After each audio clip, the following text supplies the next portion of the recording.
just a tap away. Now turn the heat up in this kitchen like yum, yum, yum. We can boogie, and we'll be cooking all night.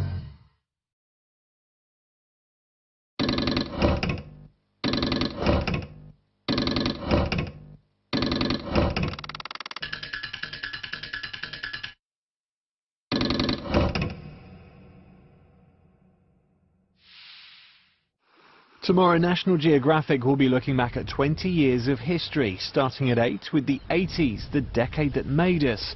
Then at 9 we move forward 10 years to the 90s, the decade that connected us.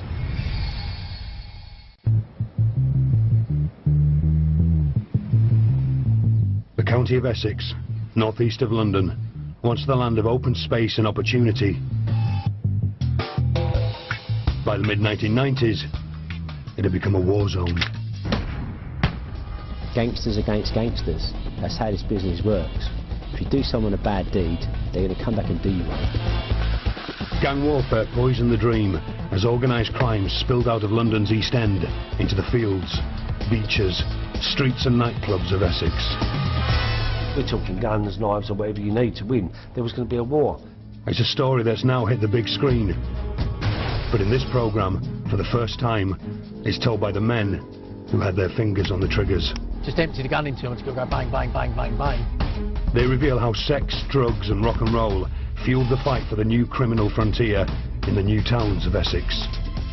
Evolution of drugs, evolution of music was always going to overtake us.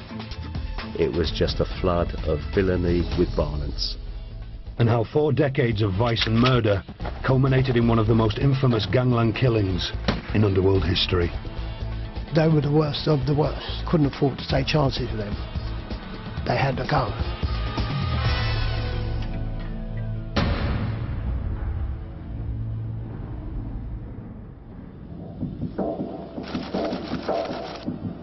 One winter's night in 1995, 3 gangsters drove down a country lane in the village of Rettendon. They were the notorious Essex boys, and they were falling into a trap. Their reign as one of Britain's most ruthless drug gangs was about to end. Within minutes, all 3 men were gunned down in a violent ambush. He shot Rolf behind the ear, he shot Tucker in the side of the face, and then he shot Tate in the liver. The next morning, Rettendon awoke to a horrific crime scene. And the Essex boys were destined to go down in Underworld legend. Detectives believe the killings have all the hallmarks of a gangland murder. As the media feasted on the story, it emerged that areas of Essex were in the grip of a violent drugs war, waged by bloodthirsty gangs. The dirty business of drugs in Essex overtook most counties. If you start dealing with drugs in back alleys, in farm tracks, you're probably not going to drive out of there, and that is what Essex became. The Essex boys' brutal end epitomised the county's plight as gangster battled gangster and created a living nightmare for police. Danny Woolard is a veteran of the Essex underworld. Since the 60s, he's made a fortune from robberies and now lives on a piece of prime Essex real estate. Leave off, oi! He witnessed brutal drug wars transform the county. The only people who make a living are drug dealers. I don't like drug dealers, I wouldn't deal with it. I don't trust them for one thing. I wouldn't trust them. And they've not done their apprenticeship. They do a couple of drug deals and they're villains. Woolard is part of the criminal old school whose violence built gangland Essex. Like many successful criminals, he grew up in London's East End, which in the 1960s was a hotbed of organised crime. Woolard had a reputation for violence, and in the East End, that was a valuable commodity. He was employed by gangsters to force businesses to pay protection money. Amongst those paying for his services were the notorious Cray twins. Ken Tappenden joined the regional crime squad covering London and the surrounding counties and was targeting the Cray's extortion rackets. If you didn't pay them to look after you, then they actually damaged you. It's as simple as that. That's how extortion works. They were the people to catch. In 1969, the police crackdown sent shockwaves through the underworld when the Krays were jailed for life. For years they'd seemed untouchable, but their very public murder of 2 East End gangsters signalled the end of their empire.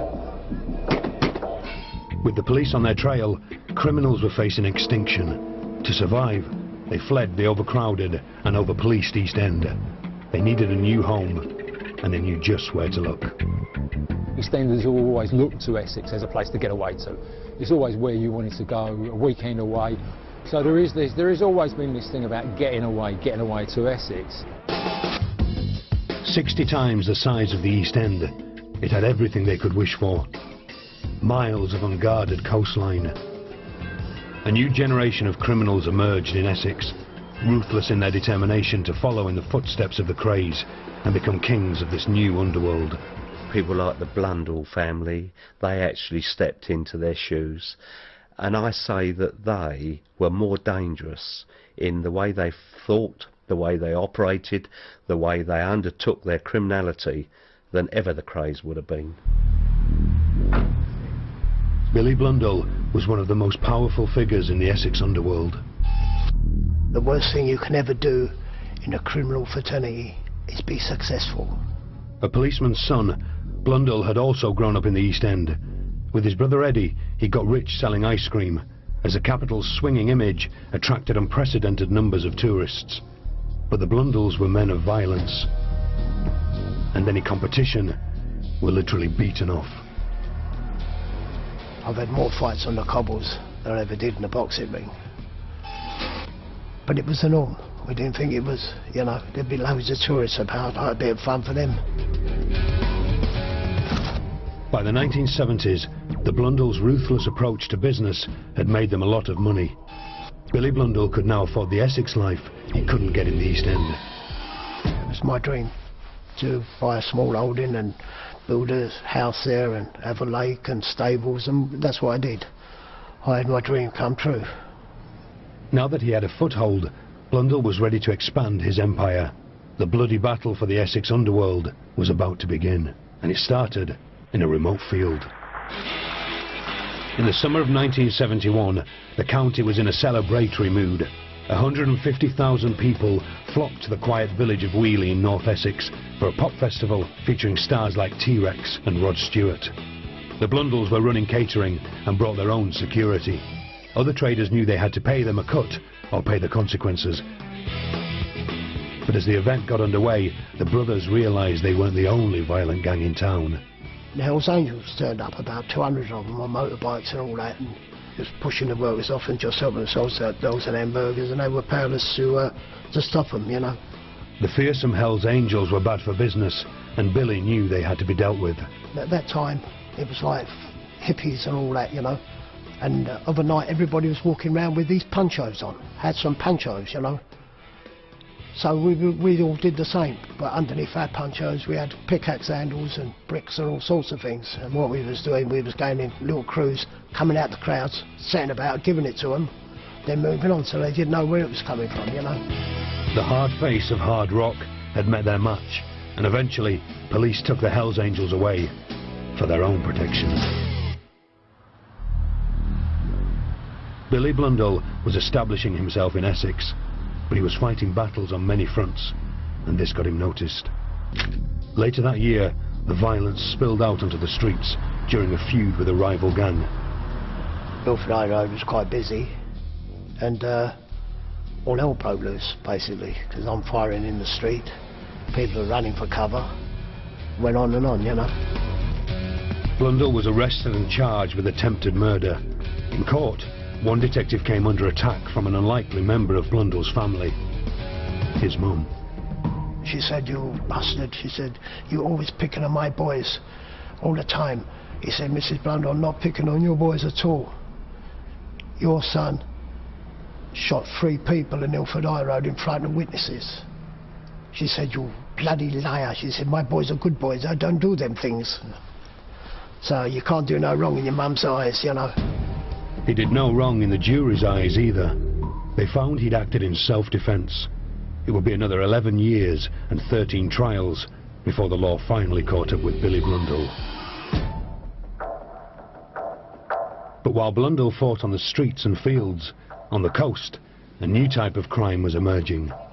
Essex was a gateway to Europe, and at ports such as Tilbury, millions of pounds worth of goods were loaded onto lorries every day.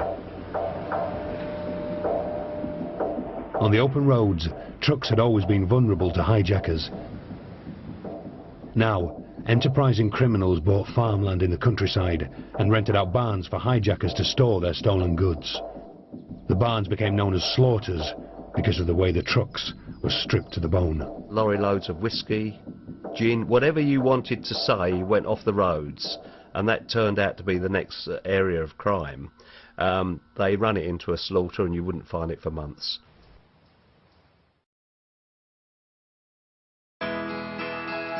Experian know life is full of important steps. And now, Experian Credit Matcher helps you take a next step towards financial control. First, get your Experian credit score, free, forever. Then use Credit Matcher to find credit cards and loans you're more likely to be accepted for. Take the guesswork out of searching for credit cards and loans at experian.co.uk. We at Bosch believe that for perfect washing results, you have to dose very precisely. Or not at all. IDOS from Bosch. Fill it up once and it doses automatically.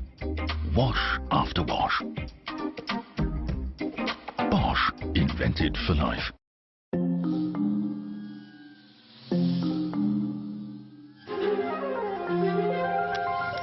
The Sanyong Tivoli comes with a 5-year limitless mileage warranty. Heated leather seats. 7-inch screen with reversing camera. It was chosen by Auto Express as the cheapest SUV to run. And now with 3 years free servicing. Register today at Elite Singles and benefit from 100% verified profiles, an extensive personality test and tailored matches. EliteSingles.co.uk. Don't miss an extra 10% off in the Harveys up to 50% event.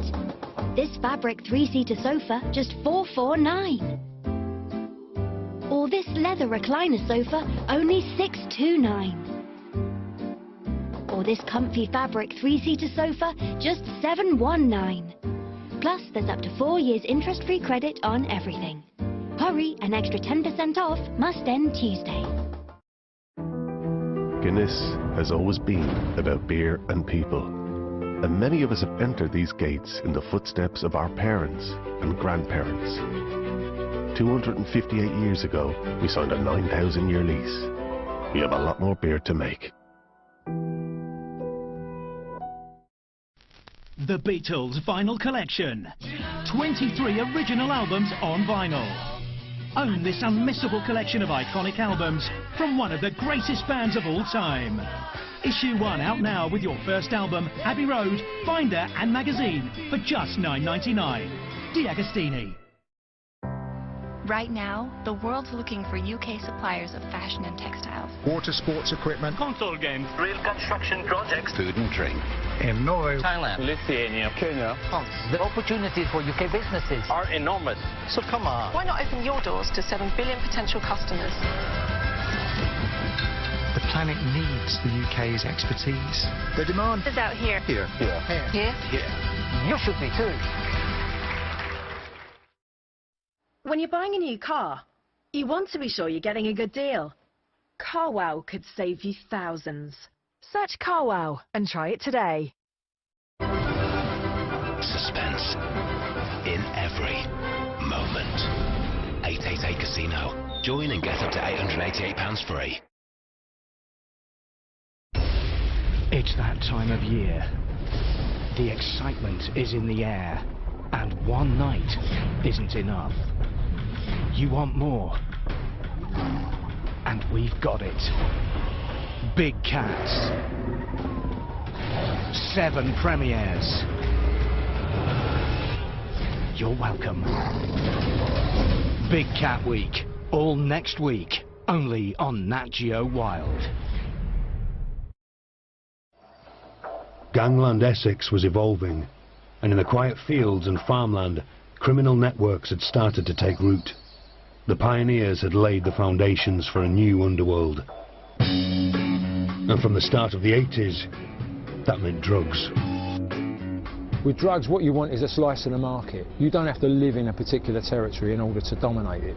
So Essex became viable because in Essex you've got the coast, you've got fields, you've got barns. So Essex became an ideal venue for the new market that was typified by drugs. For the next 20 years, the Essex underworld would tear itself apart in a bloody battle to control the drug trade. Profits were huge, and the marketplace full of ruthless criminals.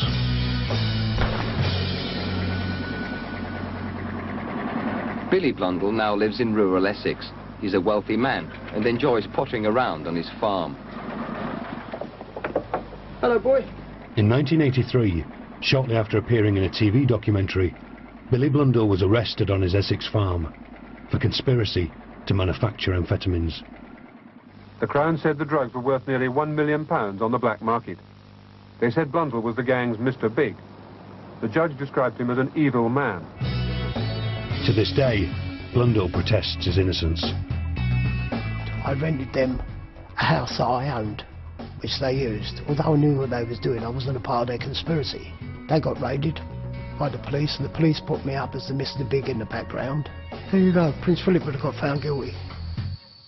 At Chelmsford Crown Court, Blundell got 8 years jail for conspiring to run an illicit amphetamine factory. So that was number 13. I'd had 12 not guilties on the trot over the previous 20 years. I was charged with attempted murder on a couple of occasions that I got out of. But all the things that I got found not guilty was, some of them were a little bit near the mark, so although I got 8 years for something I didn't do, I'm not too bitter because it's sod's law, I'm paying for yesterday. After the guilty verdict, speculation was rife. Why had Blundell purchased his Essex farm? An associate of the man who'd sold the farm had his own theory. Mr. Blundell wanted that house because it had a big garden with a lake in it, and he wanted that lake for drug smuggling. In other words, aeroplanes could fly over and drop the drugs. This claim was never proven and is denied by Blundell. But one thing was clear: the demand for recreational drugs was booming, and for criminals, that meant big business.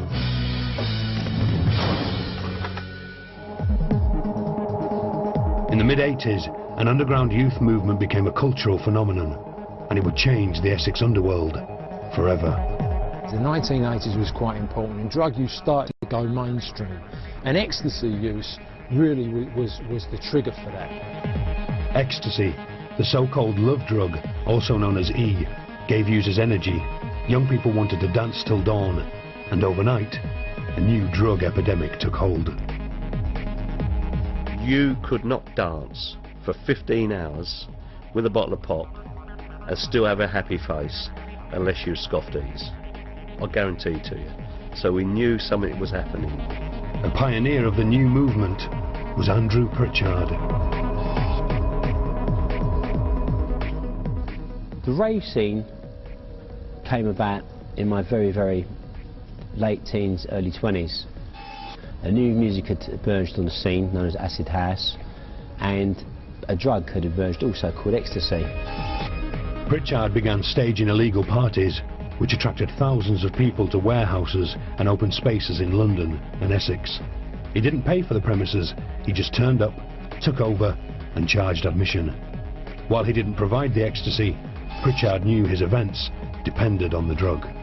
Without it, there wouldn't have been no parties, and the parties would have been very lame. As I say, if there wasn't a drug dealer in a venue, we'd have to go out and find one.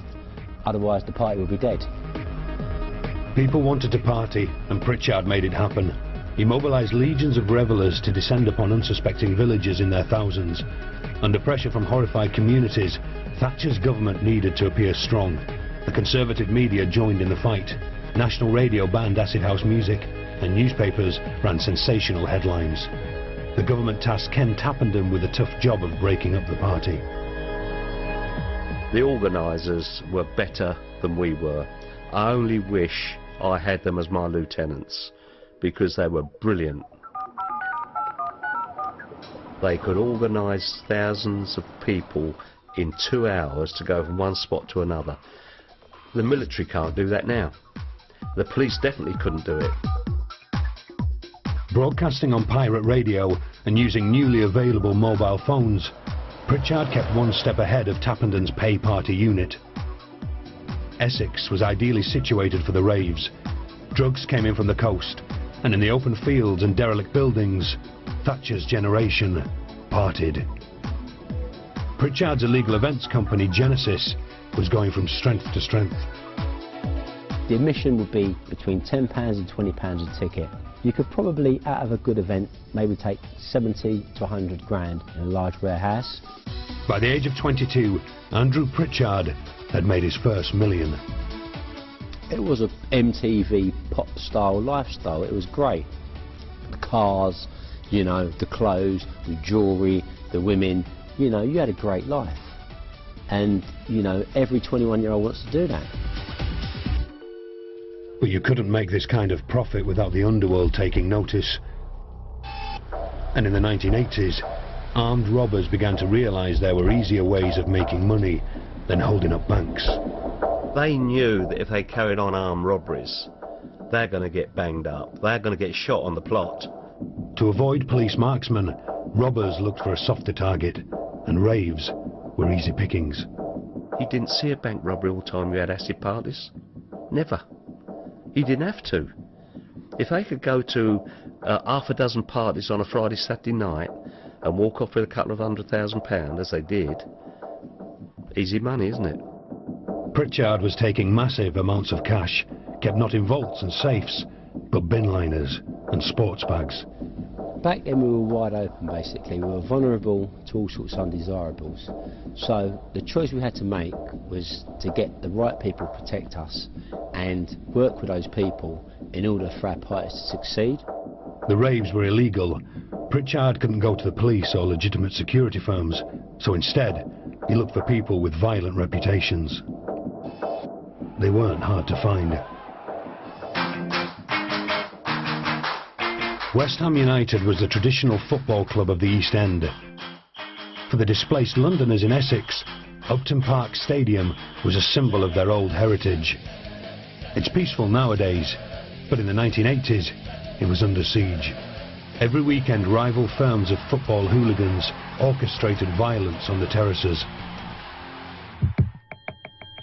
With long-term hooligan Carlton Leach at its heart, West Ham's intercity firm, or ICF, were the most notorious. Football violence was nothing new, but the ICF were different. Embodying the spirit of the age, they were upwardly mobile and ambitious. They were once described as Thatcher's eagles. You want to be the best, don't you? We all want to be. You want to be tops in life, whatever it is. They were incredibly sharp and entrepreneurial, and they saw this as an opportunity. Rather than whacking other football fans at the weekend for nothing, they thought, well, if we're going to use muscle and we're going to use reputation, we might just as well get paid for it, which is what they did. The ICF soon evolved from football hooligans to security entrepreneurs, bouncers and doormen. In the decades that followed, some of them would help to bring violence and bloodshed to gangland Essex. But in 1988, rave organiser Andrew Pritchard simply wanted to protect his profits, and Leach was about to get a piece of the action. There was a rave thing called Genesis, and did we want to do supply and security for it? £250 a night. What? Leach already had a part-time job as a doorman, but he'd never seen anything like the raves. Because we was used to sort of like 100, 200 people in a club. You get quite a lot of trouble when it comes down to drink. And then we're in a warehouse and there's like thousands of people queuing up, people coming in, and it was like just madness. The architects of the love drug culture were now in bed with men of violence. As far as Tappenden was concerned, Pritchard and his friends were in too deep. They weren't hard men, they were Jack the Lad. They'd been to Ibiza, they'd stripped down, not worn a shirt for 3 months, liked a bit of money, got with the girls, had a few drugs. They weren't villains, but they were mad to carry on with it, because when the gangsters got into it, you knew then that we were in big trouble. As profits soared, the ICF tried to take over and began to demand an ever-increasing share of the proceeds. We started off on wages, and then they decided to give us a cut because it was getting so busy that we got a percentage of the door. In Leach's view, this wasn't extortion, simply an arrangement that worked for both parties. To bring us on board as a partner was quite a clever move by Andrew and the boys, because that made us part of it. So you're not going to destroy your own thing, you're not going to ruin your own thing, and you're now part of it. I think we was like quarter partners or something like that, it worked out, so whatever it was. But you're not going to mess up your own thing. There's a very fine line between security and extortion. It's very, it's a difficult line to draw between actually you pay me for stopping trouble in your club, or if you don't pay me, there will be trouble in your club. We kind of inadvertently had brought back the protection rackets through the parties. Extortion, in actual fact, in enforcement became a business again. Tappenden believed that firms like the ICF had also muscled in on the drugs trade at the events.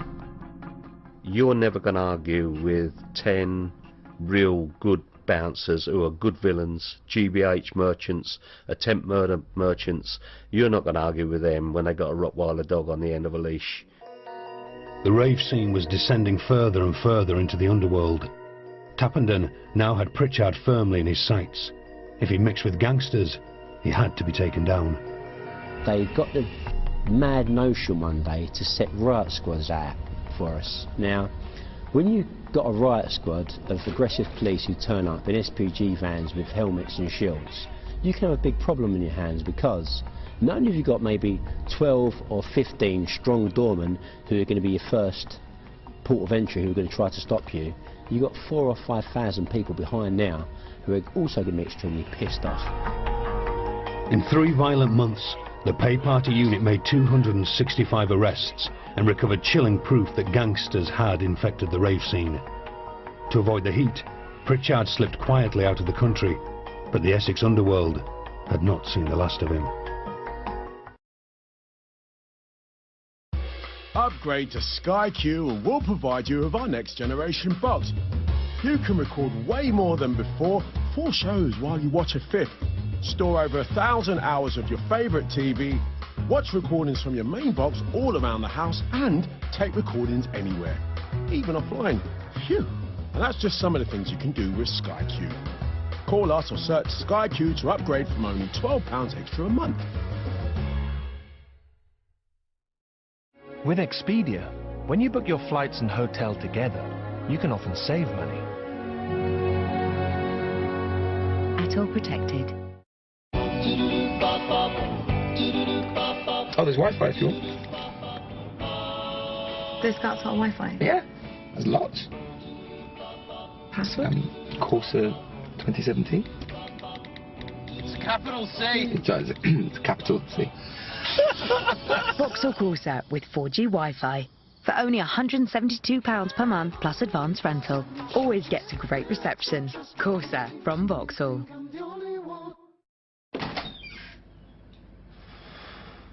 At E.ON, we're always coming up with new ways to make our customers' lives that little bit easier. Oh yeah? Like what? Well, our wind farms now power over 700,000 homes in the UK. Great. Sorry about the mess. And now you can pay your bill with just a few taps. I like it, but what about something to make life easier right now? Energy meters that can read themselves?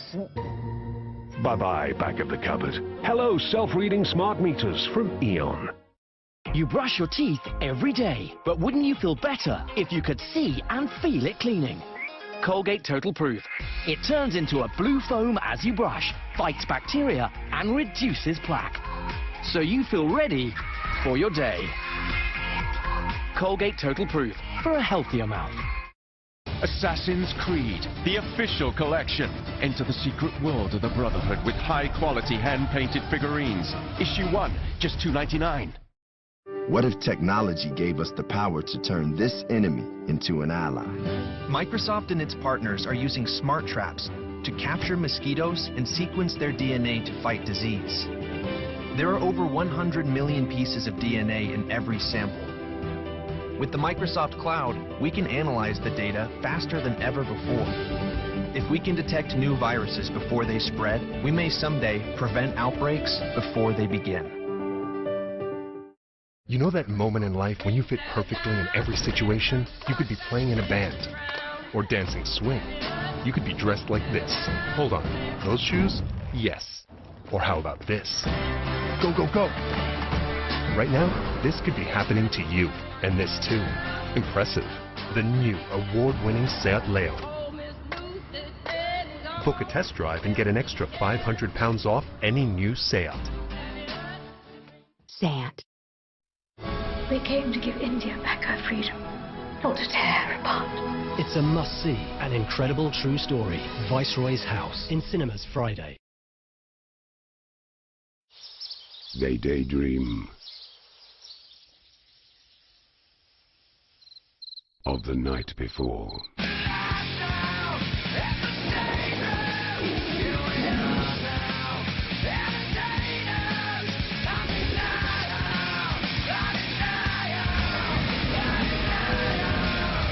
See what happens when the sun goes down. Brand new Africa's Hunters, Monday at 8 on Nat Geo Wild. Ken Tappenden retired from the police force in 1993. The war on drugs had been his last stand. He always felt it was a losing battle. You never win. Why on earth I turned out 600 policemen some nights, I don't know. Evolution of villainy, evolution of drugs, evolution of music was always going to overtake us. All we did for a while was put the sandbags across the door, and when you took that off, it was just a flood of villainy with violence. In the 1990s, the underground rave scene exploded onto the mainstream stage. While the government introduced new laws to tackle the warehouse parties, giving police the upper hand, new licensing laws meant Essex nightclubs could stay open late. Keen to cash in on the music's popularity, clubs began to stage legal rave nights of their own. But with raves came drugs, and with the drugs came a bloody gang war. The battlefield would be Basildon, the new town that 50 years earlier had embodied optimism and a bright future. It was this town that gave birth to a gang destined to go down in Underworld legend as the infamous Essex Boys. Their leader was Tony Tucker, a security entrepreneur who, like Carlton Leach and the ICF before him, controlled the drugs trade as gatekeeper to the ecstasy-fueled raves. Tucker supplied security for popular Basildon night spot Raquel's. His head doorman was violent offender Bernard O'Mahony. He knew Tucker's dealers and allowed them into the club. Obviously at the front here you'd have all the doormen. They might pretend to search them if the police were here or management were here, and then let them upstairs to sell their wares basically. Tucker's approved dealers could operate without interference, and now that drugs, not alcohol, fueled the party, violence became a rare occurrence, which meant the authorities stayed away. The police just left us to it really. They used to drive by and wave and, alright lads, and there was no trouble at all, you know what I mean? We were just left to our own devices, you know what I mean? The lunatics took over the asylum, you know what I mean? The dealers were getting rich and paid Tony Tucker handsomely for protection within the club. Tucker had quickly become a powerful player and believed he could control the new Essex rave scene. With his newfound wealth and status, he bought expensive property in rural Essex and rubbed shoulders with celebrities.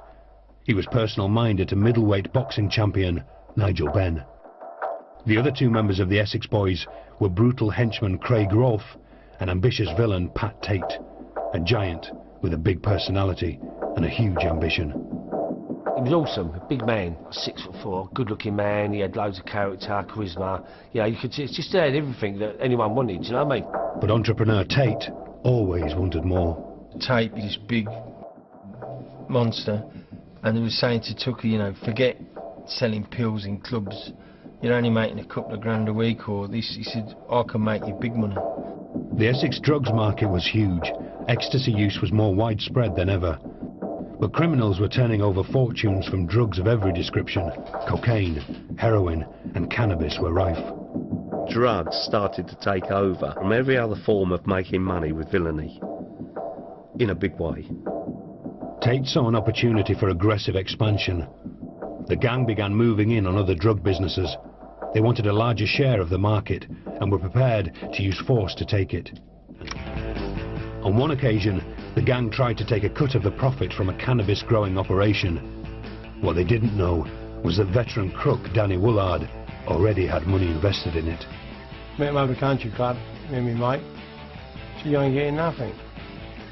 And they didn't want to know. Bullies what they could be, my opinion. When you bully people, yeah, whatever's coming, didn't they? Woolard's associates left Tate with a broken jaw. He hoped that this would teach the gang a valuable lesson about upsetting fellow criminals. If you keep catching people and having them over, you're going to get shot or done or something, you know. You can't carry on like that. But the Essex boys didn't learn their lesson. They were out of control. They weren't just dealing drugs, they'd also become heavy users, and friends noticed their behaviour changing.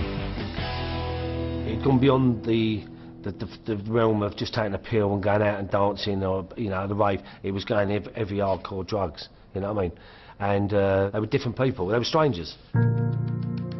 Crazed by drug use and a thirst to expand their business, the gang were ruthless to their enemies and associates alike. People messed up. The way Tony and Pat were, is they had to be punished, you know. When a small-time seller who worked for them lost money on a drug deal, Tucker and Rolfe made him pay with his life.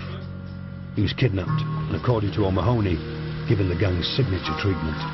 He used to get a syringe and put steroids in it and other drugs, heroin and things like that. And they used to call it champagne.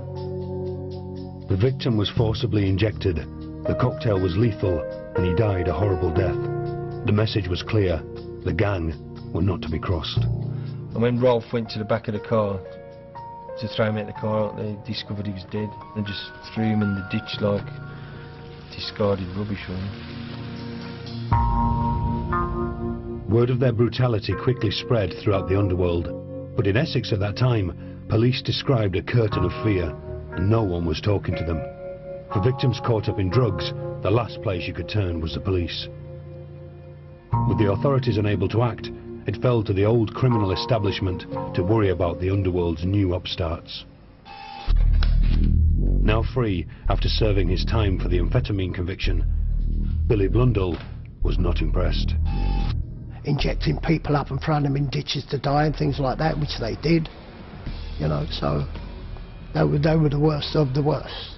So, you know, you couldn't afford to take chances with them. They had to go. The Essex boys were making enemies in high places, but one victim would fight back. Pat Tate had begun using heavy drugs, and when his close friend Steve Nipper Ellis confronted him about it, it provoked a bitter feud.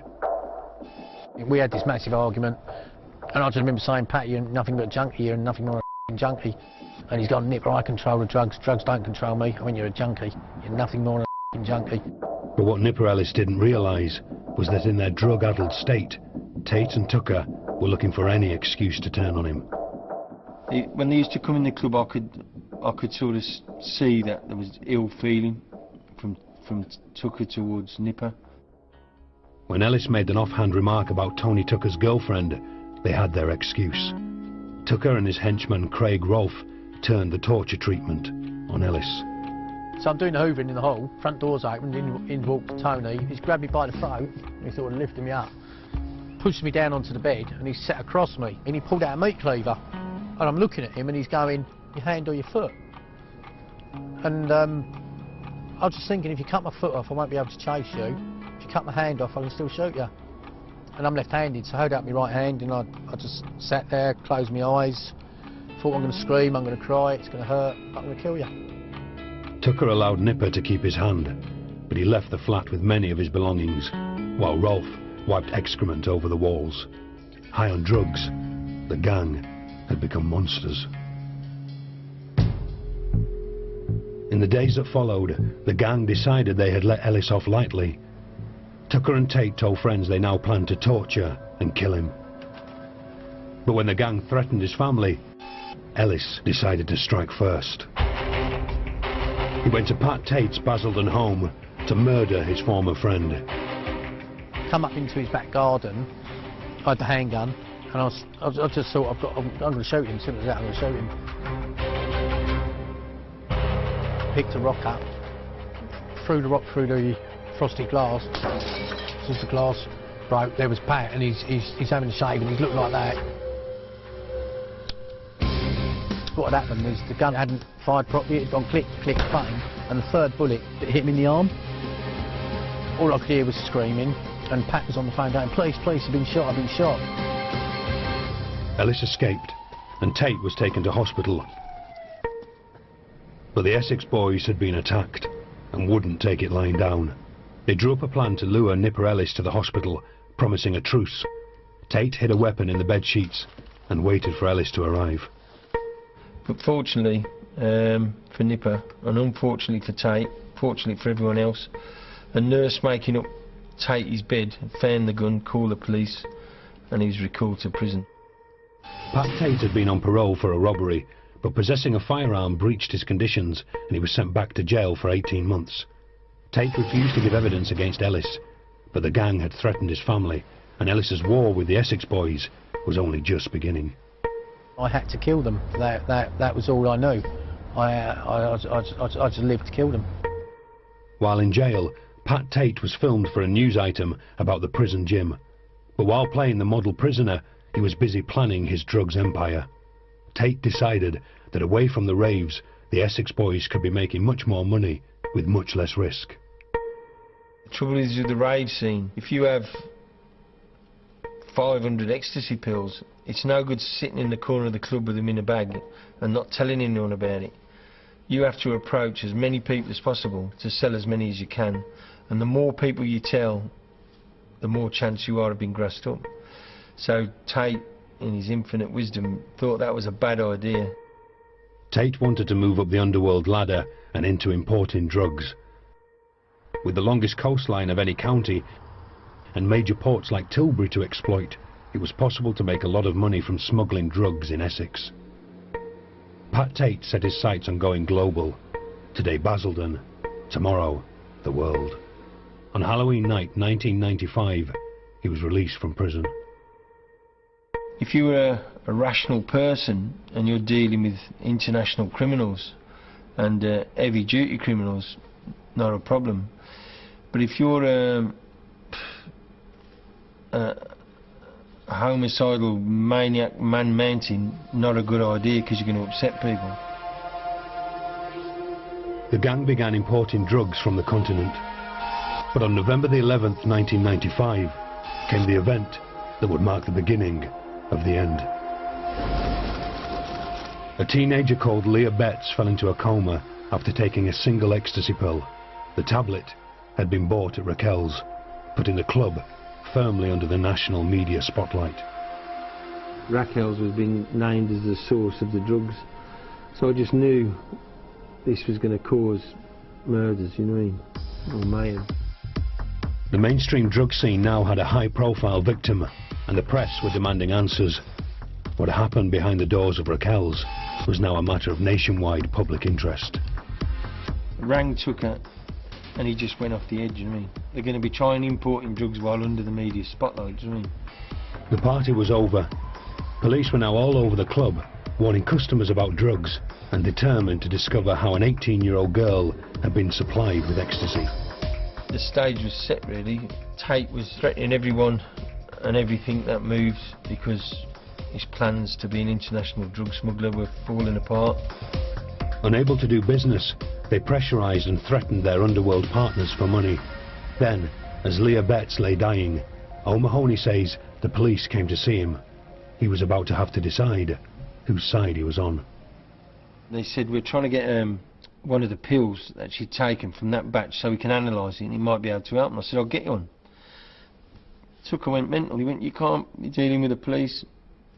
And I sat at home, and I've got kids, you know what I mean, and I sat there and I thought, well, what's more important? You know, some drug dealer or an 18-year-old girl, and there was no choice. I didn't even think about it hard, do you know what I mean? I just thought, I'll get them one. To the Essex boys, this was a clear act of betrayal. Dorman O'Mahony was now a marked man and learned from police that the gang were coming after him. So I got my then partner and 2 kids, and I put them in an hotel at a place called Rettendon, and we stayed there the night. O'Mahony wasn't the only one under threat. Raquel's regular drug dealer owed the Essex boys money, but with police all over the club, he couldn't work and he couldn't pay his debt. When the Essex boys threatened him and his family, he turned to the one man in Essex he knew could help him. I said to him, yeah, it can be sorted out. I said, I'll make a phone call now and get it sorted out for you. I made a phone call and a guy turned up on a motorbike with a crash helmet with a 9mm gun. Blundell provided the terrified dealer with the gun, the chaperone and some simple advice. When they turn up, shoot one of them straight in the cobblers. You ain't gonna kill them, just shoot them straight in the cobblers, or even both of them. The dealer declined this helpful offer. Instead, Blundell called the Essex boys to a meeting. Only Tate turned up, and Blundell took the chance to warn him that his association with Tucker was dangerous.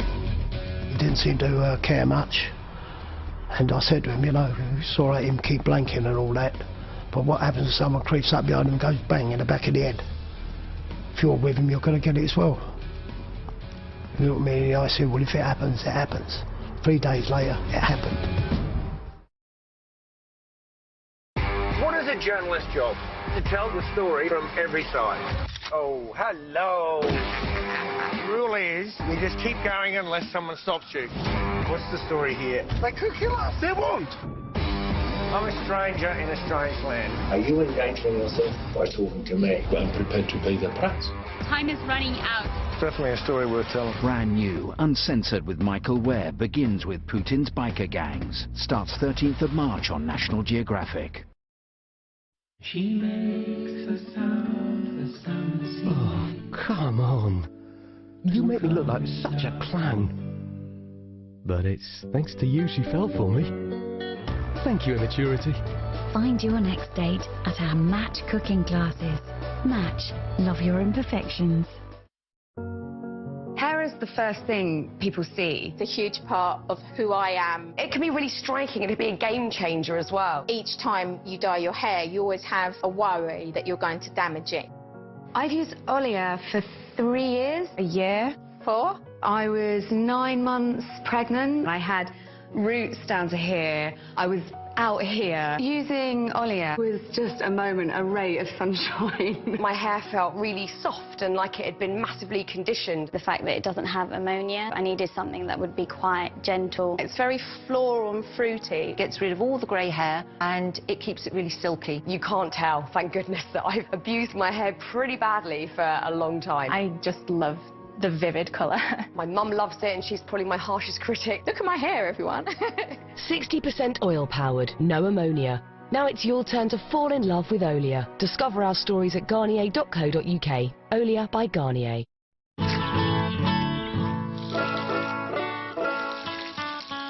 Join the co-op and every mouthful, every flavour-packed, fair trade, British, an all-day longed-for mouthful of co-op food earns you 5% back and 1% back for your community. Great food, fairly priced, and just down the road. My Little Pony Colouring Adventures. Every week you can collect a magical story and colouring book and build the ultimate colour creativity kit. Issue 1 99p. Out now. The truth about aging. Not all wrinkles are the same. Some wrinkles, like the vertical ones, make you look sad. Revitalift Anti-Wrinkle and Extra Firming Cream by L'Oreal, the world's #1 for anti-aging. It works. Enriched with pro-retinol, the formula helps reduce the appearance of wrinkles. Skin feels firmer. I can see a difference here and here. Now introducing new Revitalift Radiance SPF 20. Target wrinkles and unveil your glow. Exclusively at Superdrug. Revitalift, now better than half price. Experian know life is full of important steps. And now, Experian Credit Matcher helps you take a next step towards financial control. First, get your Experian credit score, free, forever. Then use Credit Matcher to find credit cards and loans you're more likely to be accepted for. Take the guesswork out of searching for credit cards and loans at Experian.co.uk. The Dyson V8 cord-free vacuum has twice the suction of others. To clean here, up here, and here. Because the Dyson digital motor is in here. And you only get that from Dyson. Twice the suction of any other cordless vacuum.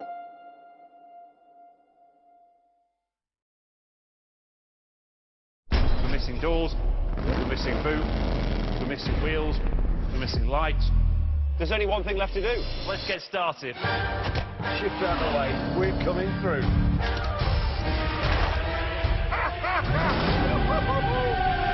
This car is the biggest mistake we've ever made. Oh. Brand new Car SOS starts the 16th of March on National Geographic. It's all right. They were found in this Range Rover.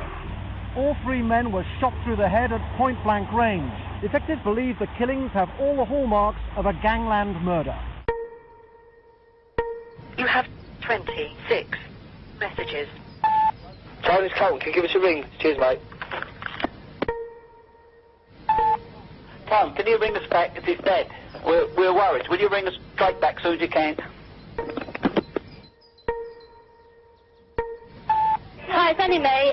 Can you just give us a ring, please? Let us know you're alright. Because at the moment I think you're dead. On the night of December the 6th, 1995, the gang were lured to this remote country lane, where they were ambushed by two mystery gunmen. O'Mahony thinks he knows how it went down. The front of the car was adjacent to this tree. The vehicle stopped and there was a 5-bar gate there. And the fourth man in the vehicle said, wait here, I've got the key. As he's kneeling down by the gate pretending to unlock it, a fifth man was lying over there in the undergrowth. He came to the back of the car.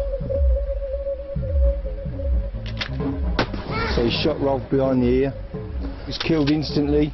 His hands remain on the steering wheel. His foot's on the brake. He shot Tucker in the side of the face. That exits through his mouth. It doesn't cause any damage to any vital organs, so he's still alive and moaning. And then he shot Tate in the liver. So they can have words with him before they finally kill him. Another man goes around the back of the car and shoots Tate through the near side window. After shooting Tate the second time, they shot Tucker again behind the ear, and they're all dead.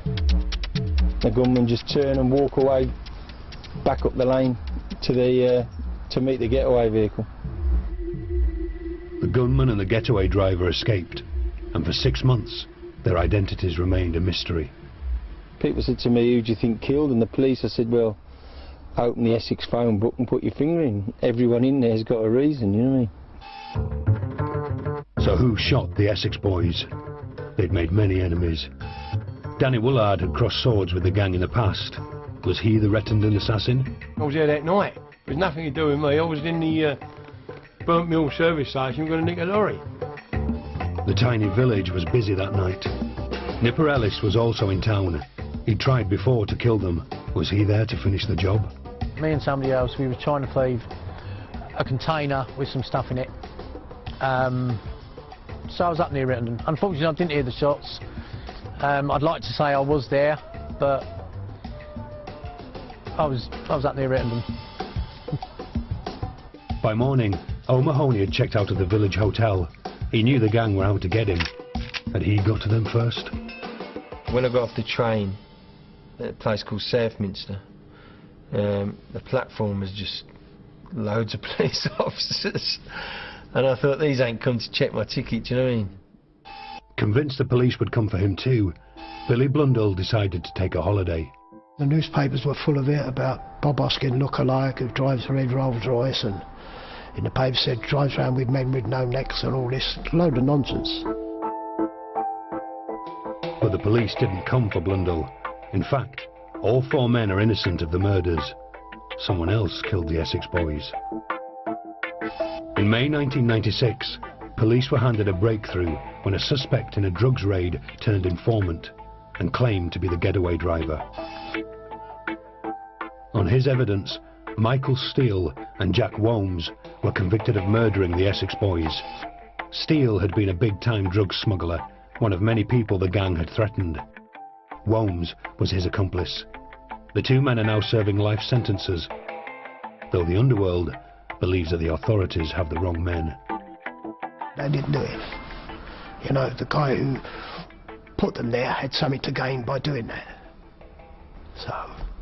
It wasn't them. They were innocent men, mate. They were innocent, believe me. I know who was there that night, and I know they weren't there. Veterans of the Essex Underworld know to stay silent, but they also hope that with the gang gone, Essex could look forward to a brighter future. It's sad that 3 people died, but whoever did it, you know, did the world a favour really, because they were intent in killing me and killing other people. So good riddance to bad rubbish, really. 15 years on from the fall of the Essex boys, Billy Blundell believes the county is worse than ever. He's retired from crime and now runs a boxing gym, hoping to keep kids off the streets. When he thinks things are bad, you know you're in trouble. A lot of these young kids running around with guns. We really shouldn't have a bow and arrow in our hands, let alone anything else, you know.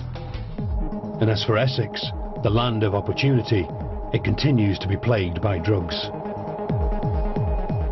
In 2004, £100 million worth of cocaine was smuggled through Tilbury docks.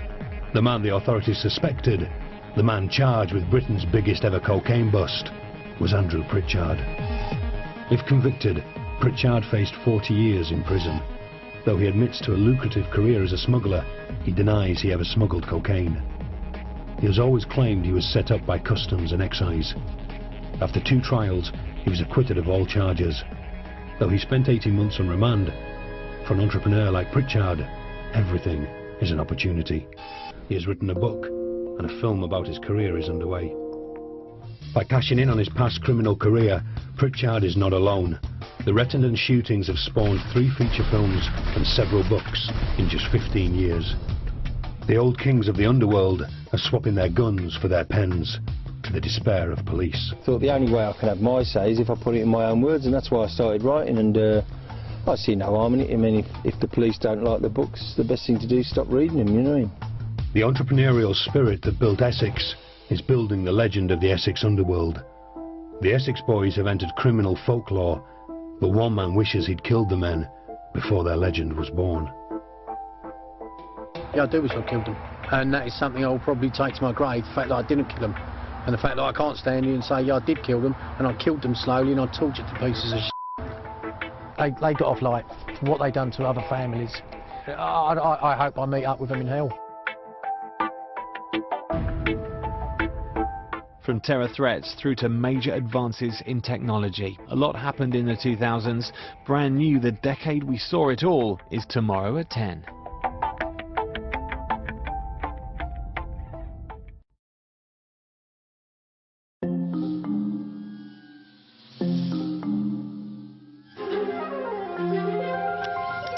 The SsangYong Tivoli comes with a 5-year limitless mileage warranty.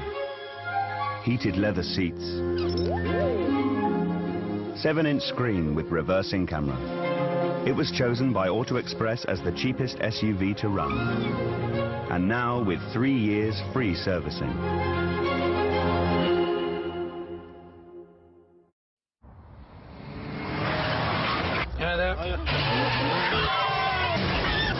Are you paying for other people's bad driving? That's £53, please. There's no excuse for that. Hope you enjoyed the ride. With the Aviva Drive app, safer drivers could save an average of £170 on our car insurance. Download the app now to see if you could save.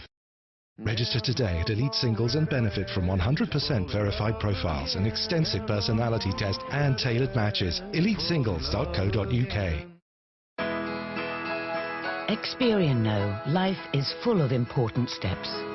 And now, Experian Credit Matcher helps you take a next step towards financial control. First, get your Experian credit score, free, forever. Then use Credit Matcher to find credit cards and loans you're more likely to be accepted for. Take the guesswork out of searching for credit cards and loans at Experian.co.uk. They daydream of the night before.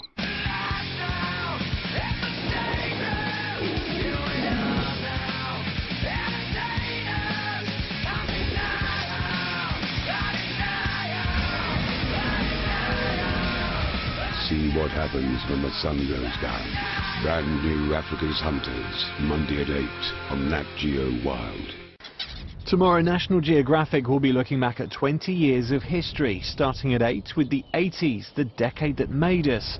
Then at 9, we move forward 10 years to the 90s, the decade that connected us. Ain't no sunshine when she's gone. Ain't no sunshine when she's gone home. She's wrong. Somebody better do the words. As far as behavioral, I'm not a psychiatrist, but the feeling is different in a women's unit. Going on, Miss Crockett. Staying out of trouble? Of course. Why would I not? I'm just asking. I'm a good girl. Okay. Good girls stay out of trouble. Really? She a Vegas baby and I beat her. Bitch, I'm going to prison anyway. Get out of bitch. You get out of Women are different from men in that our crimes are crimes of passion or necessity. I don't care if we sell our butt. I don't care if we sell drugs. We will take care of our children. That is our job. Women take care of the house. They feel this is their house. This is our house. Let your mama raise you, because you don't want the police to raise you.